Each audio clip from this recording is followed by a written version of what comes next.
हरे कृष्णा। बोलो बापूजी सरकार की जय।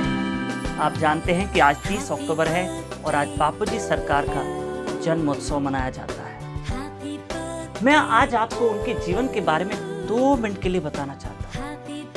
आप बापूजी सरकार के प्रवचन डेली व्हाट्सएप पे सुनते हैं, पर क्या आप उनके जीवन के बारे में जानते हैं? 30 अक्टूबर 1962 मंगलवार का दिन, जिस दिन बापूजी इस संसार में एक जन्म लेकर आते हैं। वैसे तो कहते हैं ना, संतों का जन्म नहीं होता और संत हमारे भले के लिए आते हैं। आग लगी आकाश में, झरझर बरसे अंगार, संत न होते जग में तो जल मरता संसार। उन्होंने अपने जीवन काल में बहुत स्ट्रगल किए है, बहुत स्ट्रगल। किसी ने मुझसे पूछा था कि संतों का जन्मदिन क्यों मनाते हैं? अरे देखो तो सही, वो हमारे जन्म को सफल करने के लिए कितना स्ट्रगल और कितनी मेहनत करते हैं। संतों का जीवन जैसे वर्षा, पेड़, संत, बरसात, ये कभी अपने लिए नहीं जीते हैं, ये दूसरों के भले के लिए जीते हैं। 16 साल के थे बापूजी। अकाउंट्स, अपने जो भी उनके फ्रेंड्स थे उनको अकाउंट सिखाते थे, फीस नहीं लेते थे। तुम मेरे साथ बैठो और भगवत गीता के श्लोक लर्न करो। उन्हें गीता सुनाते थे। ऐसे करते करते उनका प्रचार बढ़ा, लोग बढ़े और उनका पूरा जीवन प्रचार में उन्होंने व्यतीत किया है।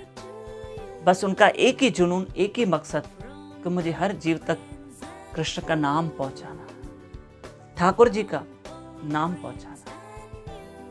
आज उनको प्रचार करते करते करते 40 साल से भी ज्यादा हो गया समय। न दिन देखते हैं न रात देखते हैं, लेकिन जीवों को वो भगवान का नाम सुनाने से वंचित नहीं रहते। बहुत उन्होंने अपने लाइफ में स्ट्रगल किया। उनके जीवन का संघर्ष, अगर उनको कोई कहता कि आपकी 3 संतान है, तो वे कहते नहीं, 3 संतान नहीं है मेरी, ये सब मेरे संतान है। मैं सिर्फ अपने 3 बच्चों को क्यों ध्यान दूं, ये मेरा सब परिवार है। इसलिए तो उन्होंने संस्था का नाम श्री कृष्ण भक्त परिवार रखा। मैं आपको बताऊं, मैं उनके साथ था स्पेन में। ये पिछले साल की बात है, 2019 में। और हम लोग लास पाल्मास से निकल के बार्सिलोना आए थे। वहाँ की सिटी का नाम है बार्सिलोना। और बापूजी की सत्संग थी शाम को 6 बजे और हम 5 बजे होटल में पहुंचे।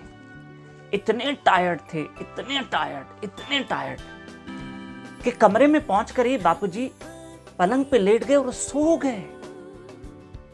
खाना भी नहीं, लंच भी नहीं लिया, क्योंकि हम पूरा दिन जर्नी, फ्लाइट लेकर आए थे।